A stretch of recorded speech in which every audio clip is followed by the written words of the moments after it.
Hello, welcome to Ashish Coaching Classes. I hope you all are doing well.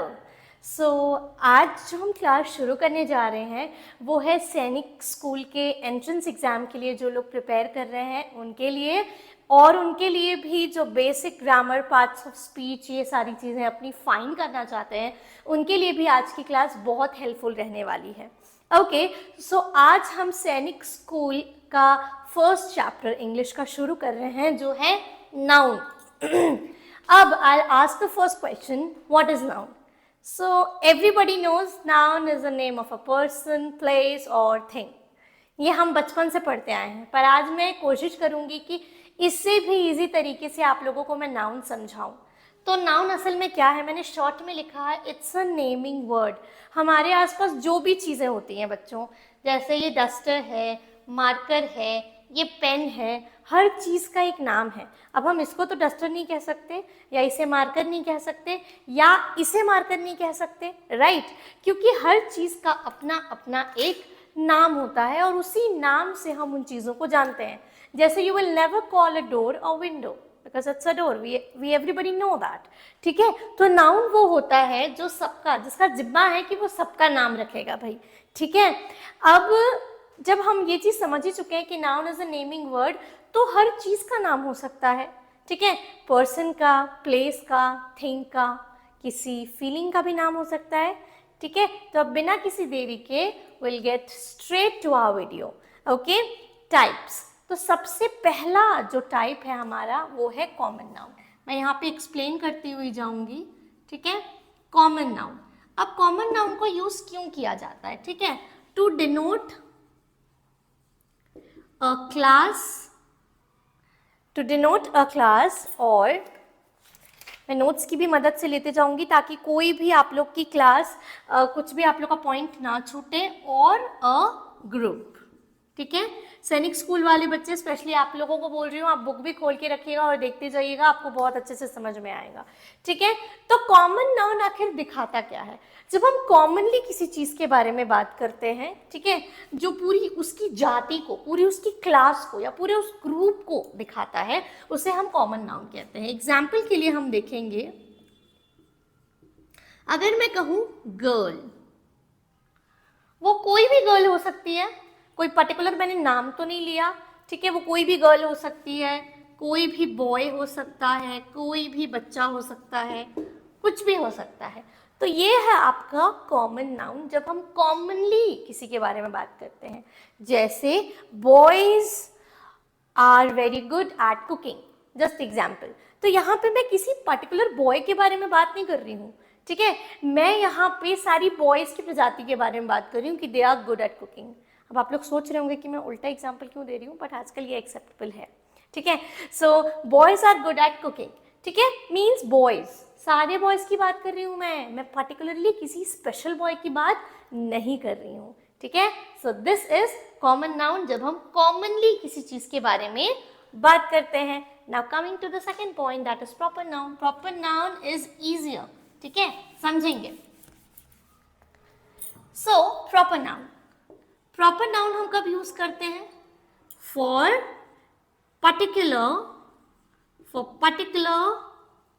person, place और things.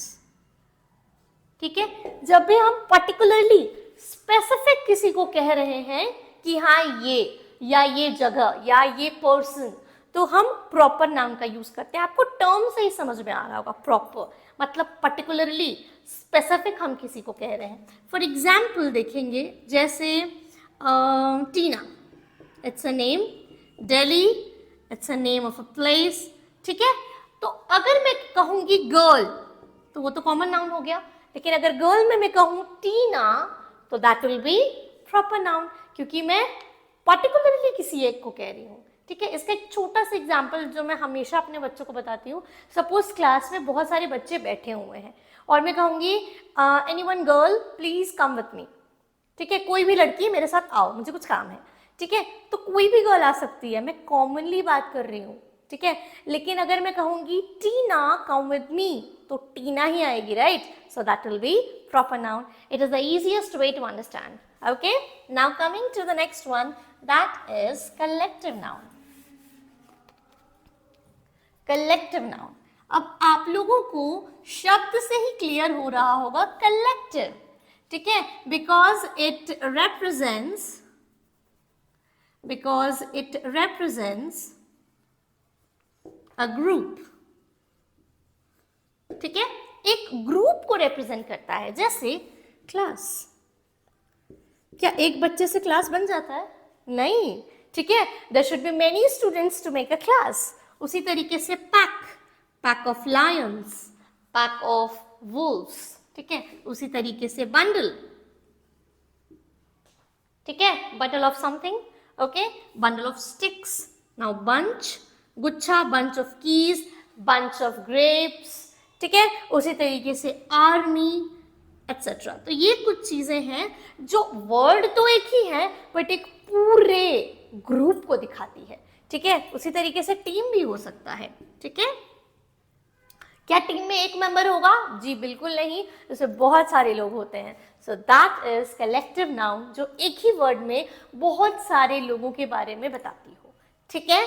Now coming to the next one, that is material noun. Material noun, ठीक है, material noun में देखेंगे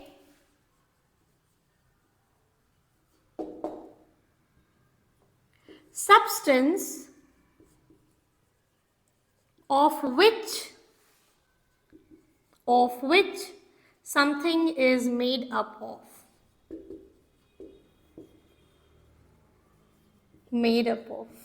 ठीक है। अब ज्यादा confuse होने की जरूरत नहीं है, ठीक है। आपने देखा होगा जब भी हम मार्केट जाते हैं कुछ खरीदने तो हम बोलते हैं इसका मटेरियल क्या है, ठीक है, या फिर ये किस चीज का बना हुआ है, प्लास्टिक का है, स्टील का है, कॉपर का है, राइट। तो मटेरियल नाउन जो होता है वो हमको उस चीज के बारे में बताता है कि वो किस चीज से बनी हुई है। फॉर एग्जाम्पल हम जैसे कहते हैं ना सिल्क की साड़ी, तो मटेरियल क्या हुआ? सिल्क। अ गोल्डन नेकलेस, गोल्ड और सिल्वर और प्लास्टिक, ठीक है, ठीक है, ये वो सब्सटेंस है जिससे दूसरे सब्सटेंसेस बनते हैं, right. So this is material noun, okay. Now coming to the next part, that is abstract noun.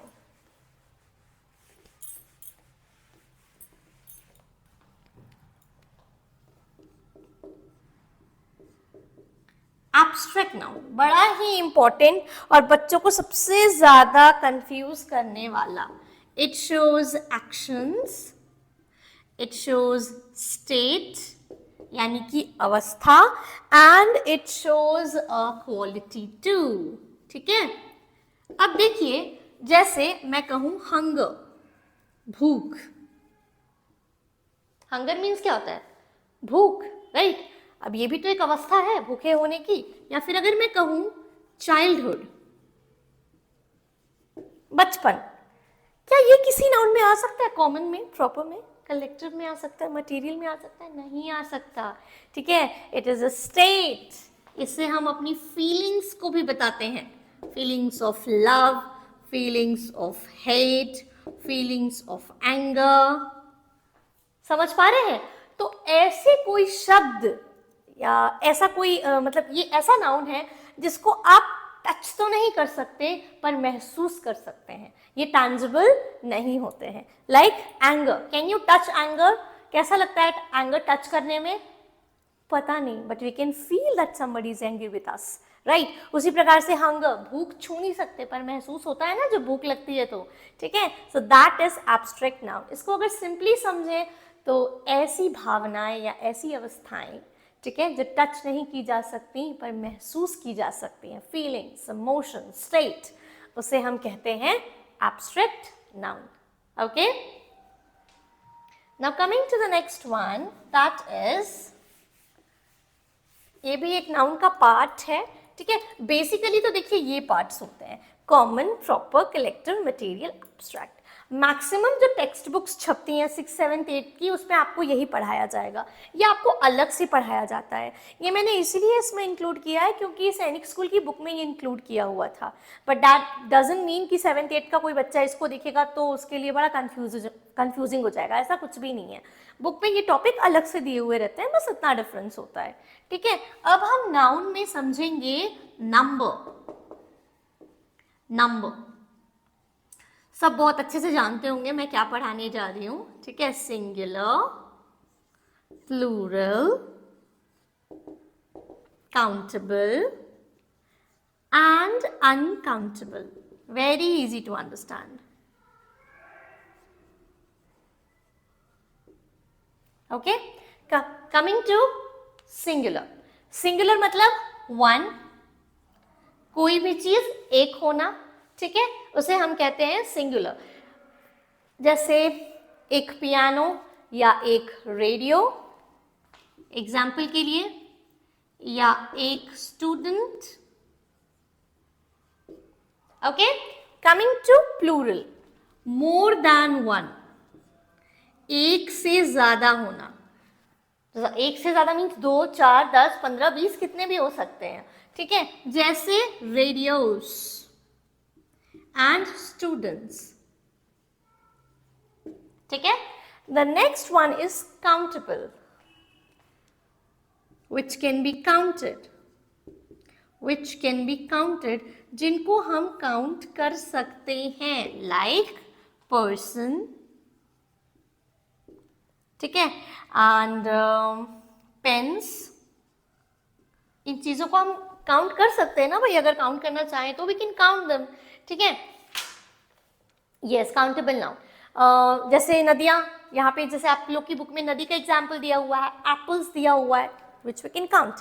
Now coming to uncountable, that can not be counted, can't be counted, इनको हम चाहें तो भी काउंट नहीं कर सकते। मैं एक बहुत अच्छा तरीका समझाऊं आप लोग को काउंटेबल और अनकाउंटेबल समझने का।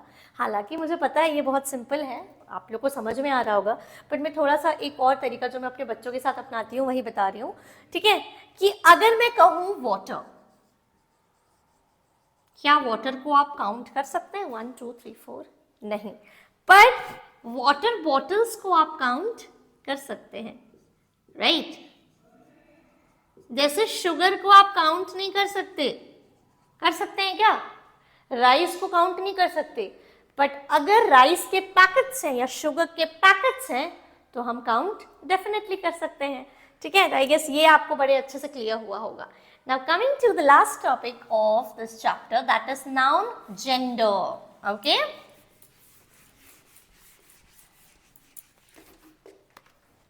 gender. So the first one is masculine, masculine gender. The next one is feminine gender. The third one is common gender. And the fourth one is neuter gender. ठीक है, masculine very easy to understand. Masculine gender जो है वो हम mails के लिए use करते हैं, ओके, मेल्स के लिए यूज करते हैं। जेंडर में हम मेल्स को इंक्लूड करते हैं, यानी कि जो आदमी है, राइट, जैसे brother, father in law, grandfather, ठीक है। और फेमिनिन में हम इंक्लूड करते हैं all the females like mother, और जो फीमेल जेंडर को दिखाती हैं जैसे काउ और ग्रैंडमदर, कुछ ऐसे एग्जाम्पल्स आएंगे इसमें, okay. Now coming to the common gender, very simple to understand. अगर मैं कहूँ टीचर, तो क्या आप समझेंगे वो टीचर मेल है या फीमेल है? बिल्कुल भी नहीं, वो तो मुझे बताना पड़ेगा, राइट, ठीक है।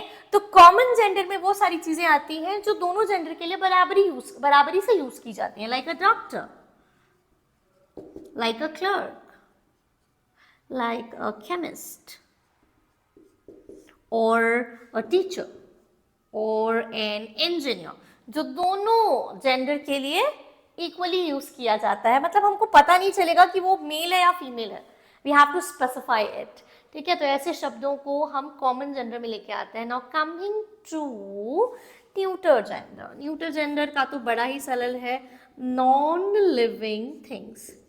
ऐसी चीजें जिनमें जान नहीं है वो न्यूटर जेंडर में आती हैं, जैसे कि pen, glass, kite for example. Okay, तो ये है आपका जेंडर वाला पार्ट जो कंप्लीट हुआ। ठीक है, अब आप बुक में ही देख रहे होंगे, इसमें कुछ सिंगुलर नाउन्स प्लूरल के साथ दिए हुए हैं, वो आप पढ़ लीजिएगा। और कुछ एक्सेप्शन को भी आपको देखना है, जैसे कि मैं कुछ एक्सेप्शन अभी आप लोगों को बता देती हूँ। ठीक है, हमेशा जरूरी नहीं है व्यूअर्स कि हम एस या ईएस लगा करके ही हम अपने प्लूरल्स को बनाएंगे। जैसे कि ड्यो, ड्यो का जो प्लूरल है वो ड्यो ही होता है। उसी प्रकार से शीप का शीप ही होता है। ठीक है, उसी प्रकार से अगर मैं कहूँ